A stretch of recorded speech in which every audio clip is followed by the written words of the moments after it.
Amigas, amigos, me da mucho gusto el poder conversar con ustedes después de tanto tiempo de no comunicarnos. La verdad me da mucho gusto, mucha felicidad el poder platicar con ustedes.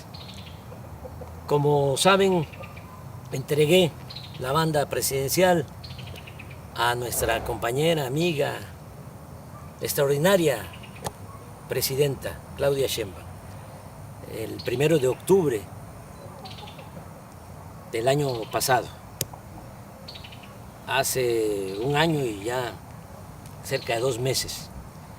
Y desde ese día, desde el 1 de octubre, me vine aquí, a la Quinta La Chingada, Palenque, Chiapas. Esta casa que me heredaron mis padres. La hizo Manuelita, mi madre. Ella la dirigió.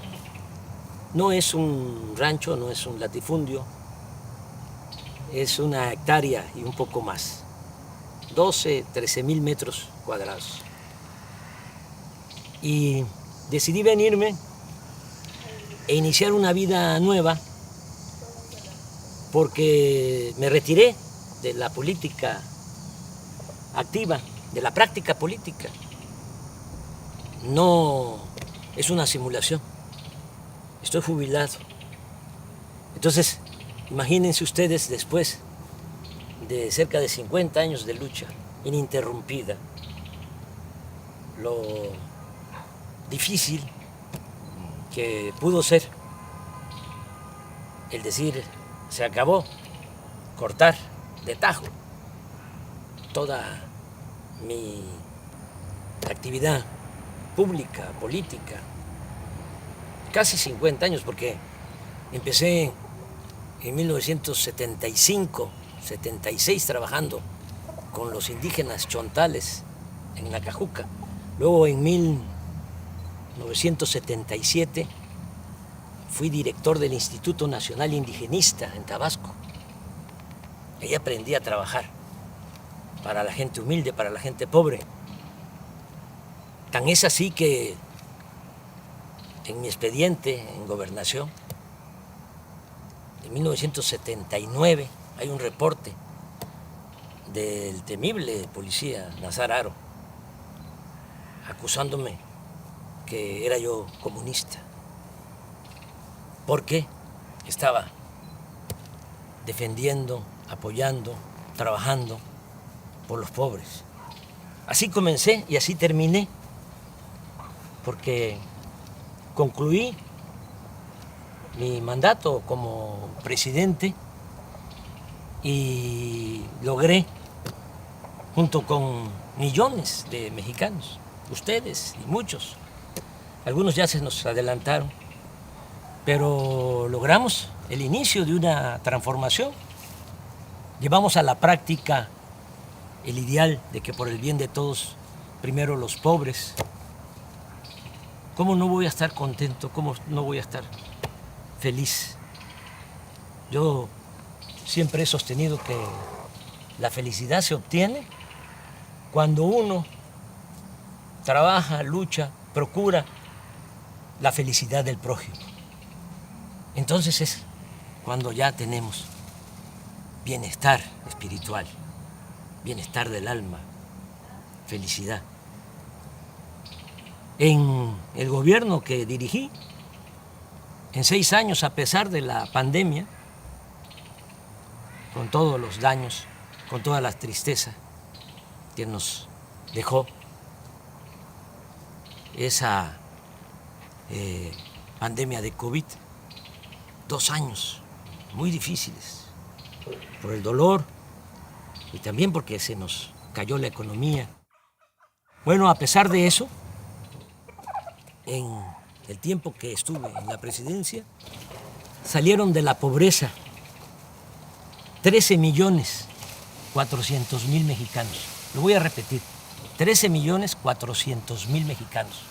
Nunca se había hecho eso, nunca, en un sexenio. Es un gran orgullo. Cuando llegué a la presidencia, el 42% de los mexicanos estaban en la pobreza, 42% de toda la población. Cuando dejé la presidencia, ya había bajado, la pobreza se había reducido al 29%. Y hay otros datos. También se redujo la desigualdad, porque México era país de unos cuantos, de los de arriba, de los oligarcas, los que se habían quedado con todos los bienes de la nación, con los bienes del pueblo, con la llamada política neoliberal o neoporfirista, porque lo que aplicaron fue lo que ya había puesto en práctica Porfirio Díaz: entregar los ferrocarriles, entregar el petróleo, entregar las minas, entregar las tierras a extranjeros y a grandes latifundistas vinculados a la cúpula del poder. Pues eso es el llamado neoliberalismo. Entonces, se dedicaron básicamente a saquear y se produjo pues una monstruosa desigualdad. En la época de Salinas, cuando hay más multimillonarios en México, ocupamos el 4.º lugar en multimillonarios en el mundo, en el sexenio de Salinas. 4.º lugar. Primero Estados Unidos, luego Alemania, luego Japón y luego México. Pero millones de pobres. Una injusta, monstruosa, reprobable desigualdad. Bueno, todavía con Calderón, para que tengan una idea, el sector de arriba, de los más ricos, dicen los técnicos, el decil de los que tienen más ingresos. Un rico tenía en la época de Calderón 35 veces más que un pobre del decil, del sector de abajo. 35 veces más. Cuando dejé el gobierno, ya se había reducido la desigualdad a 16%. El rico tenía solo 16% más que el pobre en nuestro país. Y hay otros datos.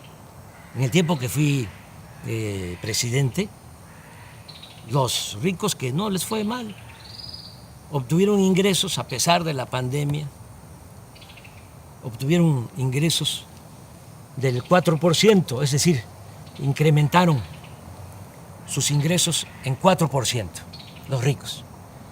Las clases medias en 20%, pero los pobres 35% incrementaron sus ingresos. Le estoy hablando de cifras de datos oficiales que ustedes pueden constatar. Son datos, son cifras del INEGI y del Banco Mundial. Bueno, por eso estoy pues muy feliz. Imagínense cerrar un ciclo así, logrando ese ideal que se convirtió en realidad. Por eso decidí ya retirarme, no sentirme insustituible, porque ese es el otro problema, actuar como cacique, caudillo, jefe máximo, poder tras el trono. No.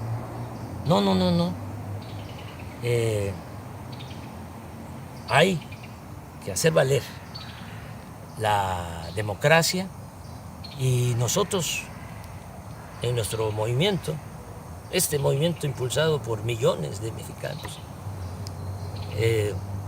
pues tuvimos la enorme dicha de que quien me sustituye en la presidencia es una mujer excepcional, y continúa la transformación. Bueno, les decía yo que no era fácil, ¿no?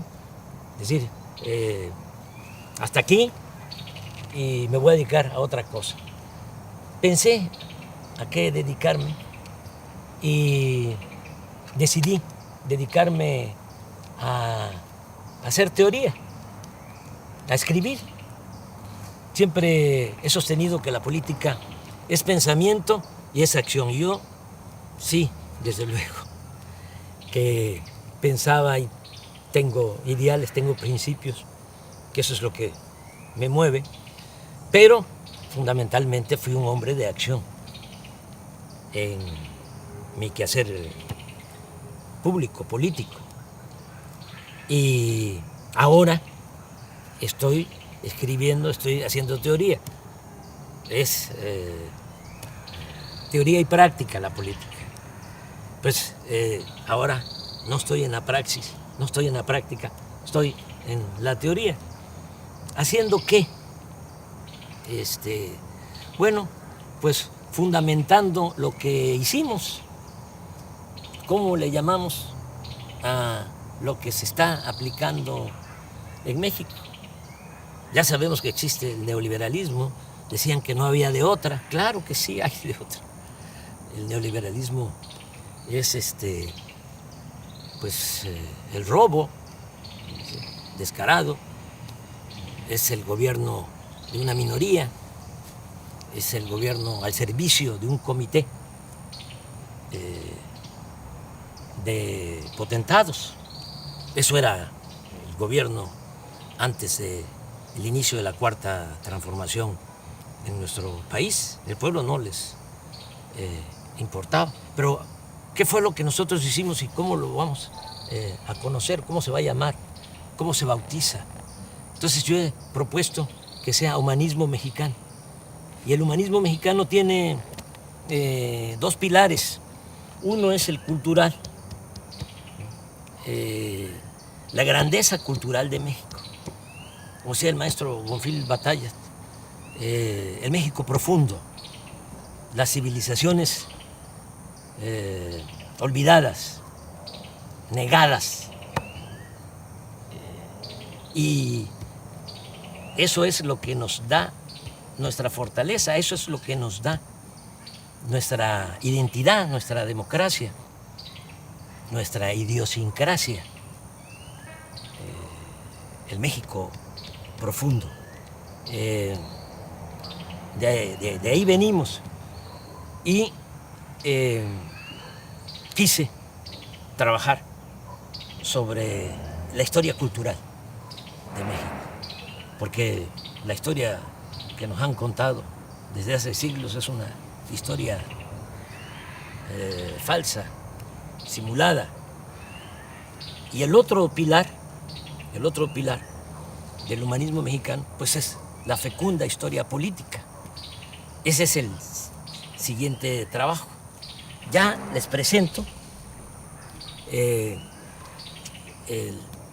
primero, el que tiene que ver con la grandeza cultural de México. Así se llama, grandeza. El que viene para el año próximo se va a llamar gloria, porque es grandeza y gloria. Repito, la grandeza es la historia de nuestras culturas, de nuestras civilizaciones, para desmontar, para echar abajo la historia que crearon, que inventaron los conquistadores, los invasores, y se ha mantenido durante las épocas del dominio de las oligarquías. Pero aquí se cuenta otra historia. Y este libro de la editorial Planeta, pues ya va a estar en librería. Es el trabajo, es una investigación de más de un año y un mes, trabajando, porque les hablaba yo de mi nueva rutina. ¿Qué hago aquí? Bueno, me levanto temprano, como siempre, camino aquí hay un sendero entre los árboles, son 450 metros, doy 10, 12 vueltas, 5 kilómetros, muy temprano, me baño, luego desayuno, hay una señora Morbi que es la que me ayuda, me hace los alimentos, la comida, la limpieza de la casa, porque Beatriz está en México, viene, yo voy, he ido como 5 veces, claro, de manera muy discreta, para evitar los escándalos. Y se quedó allá porque ya Jesús de Ernesto entró a la universidad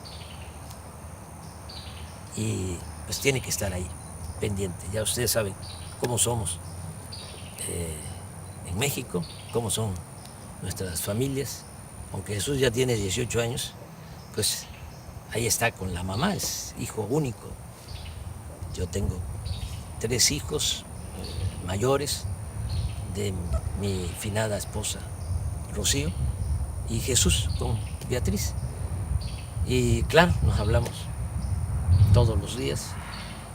Bueno, después de que desayuno, como a las 9, me encierro en el despacho a escribir. Me levanto a las 12, me tomo mi pozol, camino un poquito aquí en el corredor de la casa, me vuelvo a sentar hasta las 2, como y sí doy una vuelta a todo el sendero después de la comida, veo un poco las noticias, tengo un teléfono de esos muy sencillos y como no son pues muy caritativos, no encuentro la palabra, el término, los dueños de los medios de comunicación, sobre todo los de la telefonía, y pues el mío es de recarga, ahí me salen noticias, claro, con 1 día, 2 días de retraso, pero no quiero más, no quiero saber más. Ya conozco bastante a nuestros adversarios, son pues muy obvios. Es muy difícil encontrar información, todo es pura manipulación porque los que se sentían dueños de México están molestos y entonces tienen también control de la mayoría de los medios. El 90% de los medios de información, que son medios de manipulación, periódicos, radio, televisión y hasta las benditas redes sociales. Pero hay un 10% de periódicos, de radio, en redes sociales, que sí hay información. Bueno, veo un poco lo que está pasando en el país y me vuelvo a sentar, vuelvo al despacho a escribir hasta las 7, 8 de la noche. Me acuesto temprano. Esa es mi rutina y pues voy a continuar así. Estoy presentando el libro de esta manera porque no puedo ir a presentarlo a México, a las plazas públicas. Me gustaría mucho, pero ¿saben qué? Ya me retiré de la actividad política. No hay que hacerle sombra a nuestra presidenta. Ella es la que conduce y lo está haciendo muy bien. No hay que dividirnos, hay que estar muy juntos, unidos. aquí está la lección de cómo se crearon grandes civilizaciones en México. Esta civilización, la gran cultura olmeca, cultura madre, que floreció 1000 años antes de Cristo y nos dejó la invención del calendario, del cero, de la escritura, y estas piezas, cabezas colosales de basalto, imagínense la organización que tenían, la organización social, política, que estas piezas son de 25 toneladas aproximadamente, basalto. Y el basalto lo trasladaban desde la Sierra de los Tuxtla, en Veracruz. Cómo lo trasladaban en balsas por el mar y lo metían por el río Coatzacoalcos, porque la primera ciudad olmeca fue San Lorenzo, ahora es el municipio de Texistepec, muy cerca de Cozoleacaque, de Minatitlán, de Acayucan, ahí en el Istmo. Ahí se fundó la primera ciudad olmeca. Entonces, por el río Coatzacoalcos hasta San Lorenzo, que es una isla, y también hasta La Venta, Huimanguillo, Tabasco, que es la otra gran ciudad, en balsa, todos estos fragmentos de piedra para que los artistas olmecas esculpieran, hicieran estas grandes cabezas colosales, y también un arte fino, porque hasta lo pequeño es hermoso en las grandes civilizaciones que florecieron en nuestro país, las ofrendas con personajes pequeños de jade, porque a diferencia de Europa, a nosotros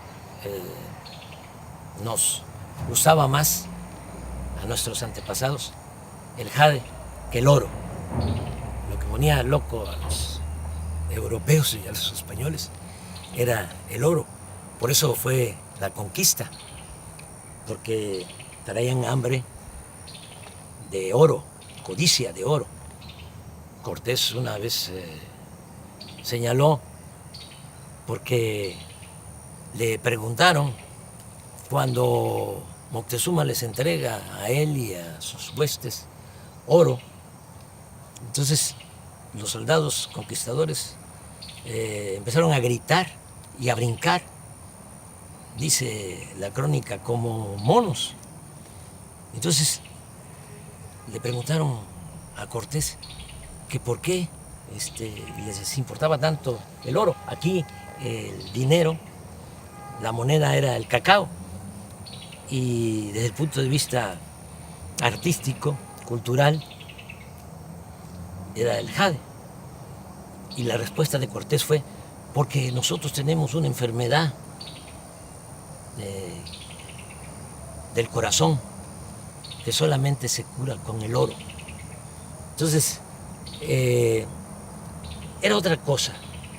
En el México prehispánico no había esa codicia, no había esclavitud, la tierra era comunal y había mucha, pero mucha fraternidad, lo que se conoce como solidaridad. En la familia, familias integradas, solidarias, fraternas, hasta la fecha, pues es todo lo que heredamos. Esto es lo que hicieron los olmecas, pero aquí viene también lo que hicieron los mayas, que mejoraron lo que habían iniciado los olmecas en la ciencia, en el arte, en la cultura. Van ustedes a Palenque y van a encontrar el Templo de las Inscripciones, que se hizo para sepultar a Pacal, el principal de Palenque.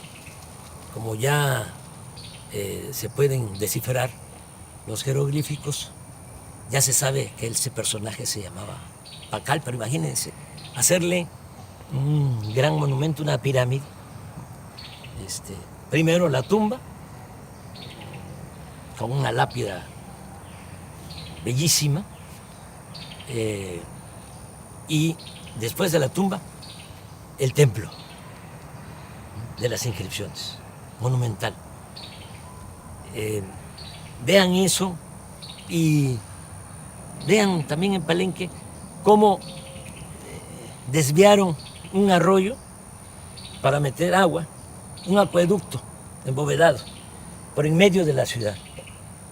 Y volteen a ver el palacio de la zona arqueológica y van a ver cómo están los techos, las bóvedas, con arco falso, porque no había fierro para hacer las estructuras, las cimbras, sino era la matemática, las piedras que iban uniéndose poco a poco, en equilibrio, hasta que se cerraban. Esa era la arquitectura. Estamos hablando de lo mejor del mundo en esa época. Los mayas en el periodo clásico logran toda esa civilización, logran toda esa creación del siglo IV al siglo IX. Si van aquí cerca, a 100 kilómetros, está Bonampak. Aquí está en el libro, quise poner un fragmento. Los murales de Bonampak. Estos se hicieron como en el siglo VII, siglo VIII. Cuando se pintan estos murales, los pintores mayas de estos murales no los había en ninguna parte del mundo, no los había en Europa en ese siglo, y pasaron siglos para que el arte de Europa igualara al arte de los olmecas, de los mayas. Y lo mismo con los zapotecas de Monte Albán, mixtecos, también de Oaxaca, los teotihuacanos, la ciudad de Teotihuacán llegó a tener 85,000 habitantes. Y desde San Lorenzo, la primera ciudad olmeca, decía yo, que se funda 1000 años antes de la era cristiana, ya tenía drenaje. Ya hablé de Palenque, que tenía acueducto, que tenía drenaje. Desde luego, Teotihuacán, drenaje. Xochicalco, en Morelos, drenaje. Todas las ciudades. Tenochtitlán, de los mexicas, hasta los que la destruyeron, los conquistadores, quedaban admirados de la grandeza de Tenochtitlán. Estaban destruyendo, decían ellos, la más bella ciudad del mundo. Bueno, pero ¿qué pasó? ¿Qué pasó? ¿Por qué eso no se sabe? Porque hubo toda una campaña, a partir de que llegaron los conquistadores, como todos los invasores, tenían que justificar sus atrocidades, tenían que justificar por qué venían a saquear. Y entonces echaron a andar una campaña, una propaganda negra, hablando de que los indígenas debían ser esclavos, porque Aristóteles, 18 siglos antes, había propuesto la teoría de que hay quienes nacemos para ser esclavos y hay quienes nacemos para ser libres o amos. Y los humanistas de ese entonces de España, humanistas entre comillas, con ese argumento sostenían que los indígenas tenían que ser esclavos, que no tenían alma, que eran como animales y que además ellos venían a civilizarnos. ¿Qué sucedió? Que se padeció de una gran tragedia porque vinieron a someter a las comunidades, a los pueblos originarios, a esclavizar. A mí me gustaría que este libro lo leyeran los españoles,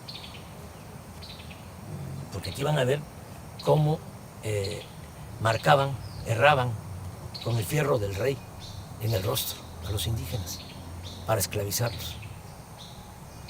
Y otros horrores. Entonces, ¿qué hicieron?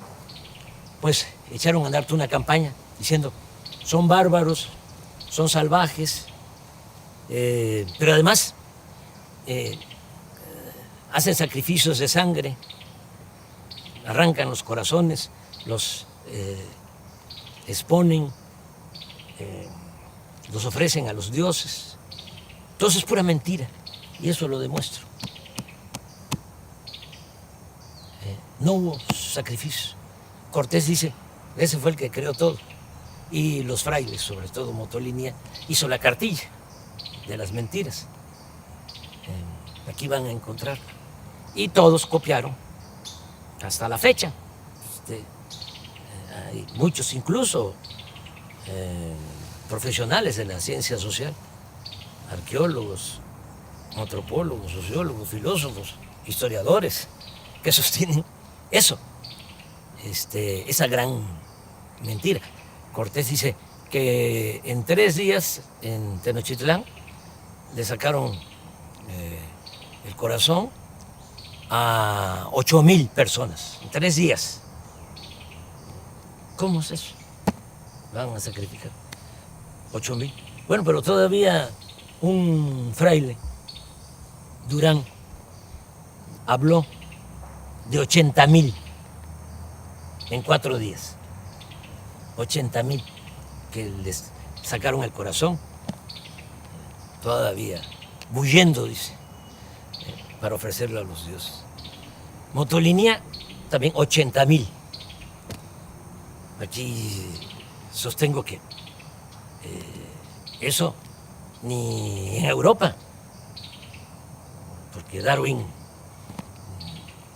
habla de que solo en 3 siglos en España, por la Inquisición, quemaron a 300,000. Achicharraron a 300,000, acusados de herejes. Y los mejores, porque eran los que dudaban. Y a la hoguera. Pero hasta eso lo considero exagerado.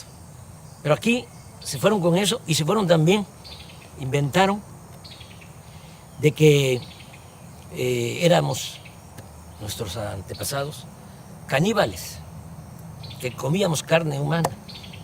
Nadie vio un sacrificio, nadie vio que se comieran a una persona.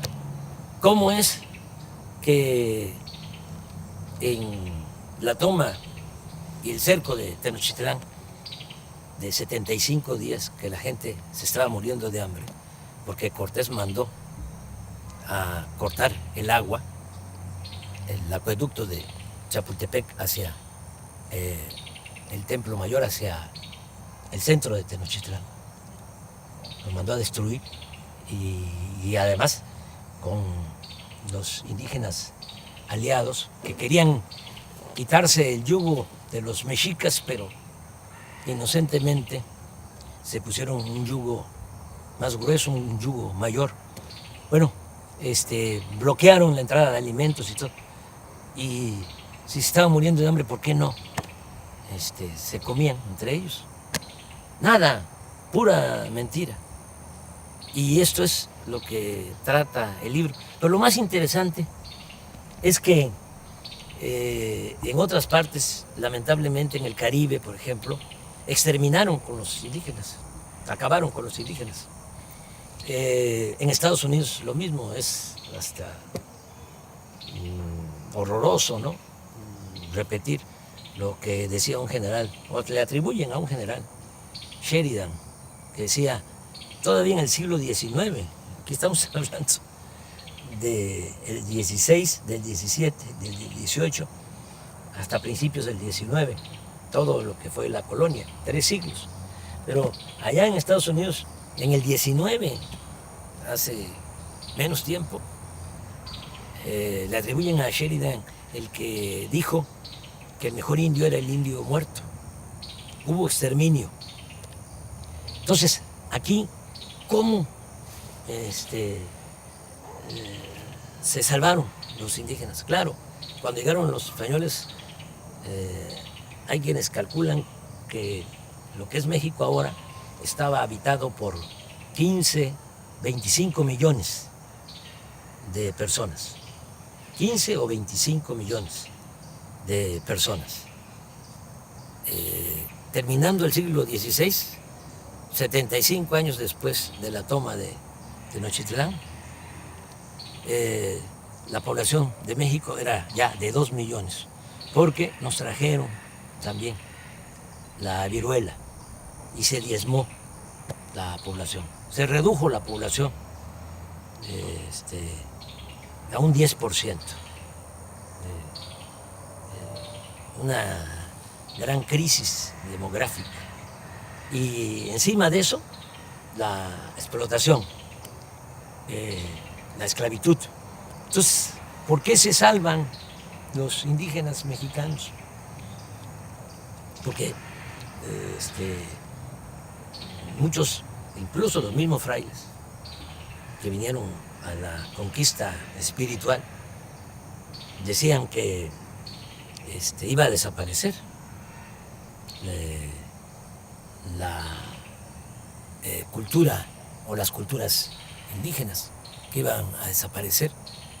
Nadie creía que iban a sobrevivir los indígenas. Bueno, pues resistieron. ¿Cómo resistieron? Porque por el amor a la libertad, por el amor a la libertad, se fueron a los montes, a las montañas, a la sierra, a las islas, a los pantanos, a las zonas de refugio, y se llevaron a cuesta sus costumbres, sus tradiciones. Los nayaritas, los coras, por ejemplo, que eran dueños de todo el valle, de la parte de la costa, se subieron a la sierra. Allá están, coras, huicholes, pero hasta allá los perseguían para esclavizarlos, pero resistieron, y gracias a eso es que nos dejaron este legado cultural, nuestra identidad como mexicanos, que es lo que nos ha protegido siempre. Nos caemos y nos levantamos. Una gran reserva de valores culturales, morales, espirituales. Quedó la raíz y quedó el tronco, porque cuando se logra la independencia, pues ya no tenemos 15 millones ni 25 millones, como antes de la llegada de los españoles, 300 años antes, 1821, tenemos 6.300.000. Sí, pero la buena nueva es que de esos 6.300.000, el 80% eran indígenas. Es decir, de cada 10, 8 indígenas. Y portadores de las tradiciones y de las costumbres. Y eso es lo que nos ha servido como escudo, es lo que nos protege, porque el mexicano es trabajador, el mexicano es honesto. La corrupción la trajeron los españoles, lo pruebo. Aquí no había codicia, no había robo. Las casas no tenían puertas, no tenían ventanas. Ya dije de que lo que había era ayuda mutua, tequio. Si se necesitaba hacer algo, todos cooperaban, todos ayudaban en una comunidad. Pues somos herederos de esas civilizaciones, y por eso México sigue siendo una potencia cultural en el mundo. Somos el cuarto país en el mundo con más lenguas. 290 lenguas se hablan en nuestro país. Primer lugar en América. Todo esto lo van a encontrar aquí para sentirnos orgullosos, porque con toda la campaña de difamación se desató el racismo. Y todavía, ¿no? Se escucha indio patarrajada, indita, naco, cuando deberíamos estar orgullosos de nuestro pasado. Sobre esto trata el libro y muchas otras cosas. Les va a gustar, estoy seguro. Les va a llevar tiempo, porque sí, por más que quise resumirlo, el original eran 1000 cuartillas, el libro tiene 600 y es una investigación. Y tengo que fundamentar todo lo que aquí sostengo. Entonces, se los recomiendo y, como les decía, ya para el año próximo viene Gloria, que es la historia política desde la independencia hasta la transformación. Ya para concluir, porque se nos está haciendo tarde, ya va a entrar la noche, comentarles que hay que estar apoyando mucho a la presidenta. Es la mejor presidenta del mundo. Tenemos esa enorme dicha. Vean cómo son los presidentes, los jefes de Estado en otros países y comparen. Además, fiel al pueblo, fiel a los principios de la transformación, sosteniendo que solo el pueblo puede salvar al pueblo. Solo el pueblo puede salvar al pueblo. ¿O no es cierto? Van a salvar al pueblo los de arriba, los ambiciosos, los que están enfermos de poder y de dinero sobre todo. No, es el pueblo el que salva al pueblo. Y con el pueblo todo y sin el pueblo nada. El pueblo es el que manda en la democracia. Y por el bien de todos, hasta de los ricos, por el bien de todos, primero los pobres. Si no se atiende a la gente humilde, a la gente pobre, no se logra la paz. La paz es fruto de la justicia. Y nosotros tenemos paz y hay estabilidad política. Nada más que como puede más el sectarismo, el dogmatismo, el fanatismo de nuestros adversarios, puede más que el sentido común, no internalizan nada, ¿no?, de lo que se ha hecho y se va a seguir haciendo. Y hay que apoyar mucho a la presidenta, porque todavía es temporada de sopilotes. Y hay buitres, y hay halcones. Aquí no, aquí hay pajaritos, mire. Y al rato vienen las guacamayas, y vienen tropas de monos, de zaraguatos. Esta es mi vida, pero regresando, apoyar mucho a la presidenta. Yo no voy a recorrer el país, les comentaba, para presentar el libro, porque voy a seguir retirado, jubilado. Solo saldría a la calle por 3 razones. Una,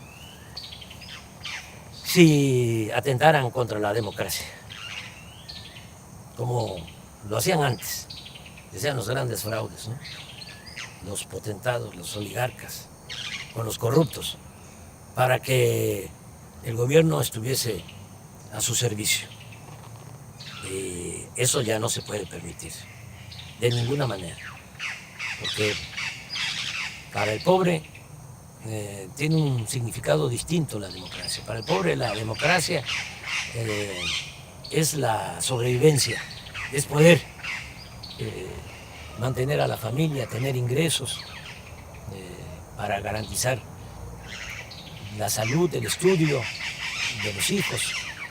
Para el que tiene recursos puede ser un deber cívico y no pasa nada. Por eso hay quienes votan por los candidatos o candidatas más guapas o más guapos.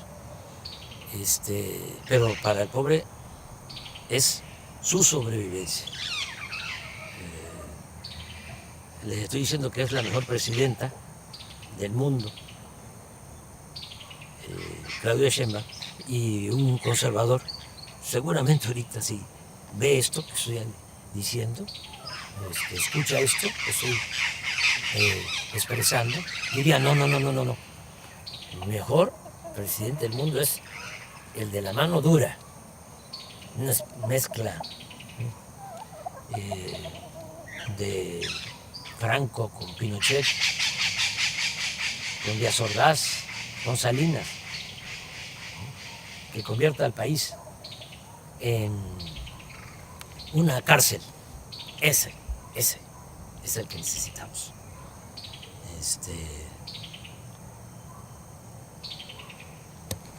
Una gente que no le tiemble la mano dura, dictadura. O otro presidente, acabo de escuchar, leer a un texto de un presidente, una declaración, diciendo, hace como un mes antes de una elección que hubo en el sur de nuestra América, de que él no iba a darle ningún apoyo a los discapacitados, porque ese era un problema de los discapacitados, eran libres y ellos tenían que resolver su problema. Así son los conservadores, así piensan. Yo recuerdo que Fox decía que para qué darle pensión a los adultos mayores, que había que ponerlos a trabajar. Ese es el pensamiento conservador. Nosotros pensamos distinto. Nosotros pensamos que el Estado tiene una responsabilidad social. El gobierno no puede incumplir con su responsabilidad social. El gobierno tiene como objetivo garantizar el bienestar y la felicidad del pueblo. Ese es el objetivo principal del gobierno, no estar al servicio de una minoría rapaz. Entonces hay que apoyar mucho a la presidenta, nuestra presidenta. Les decía, yo saldría para defender la democracia, saldría también para defenderla a ella. Si hay intentos de golpe de Estado, si la acosan, salgo. Entonces sí, pero eso no creo que pase. De todas maneras, no está mal que sepan en qué circunstancias sí podría yo salir, sí saldría yo a la calle. Y la tercera razón por la que saldría a la calle sería defender la soberanía de México, porque nuestro país es libre y es independiente, es soberano. Nosotros no somos colonias de ningún país extranjero. Nos ha costado mucho ser un país independiente, soberano. Y si se violara la soberanía, entonces sí saldría a la calle. Ya nos está llegando la noche. Ya nada más despedirme, decirles que les quiero mucho, sinceramente. Mucho, mucho, mucho. Que amor con amor se paga. Como decía el inolvidable Juan Gabriel. Es amor eterno. Un abrazo de todo corazón.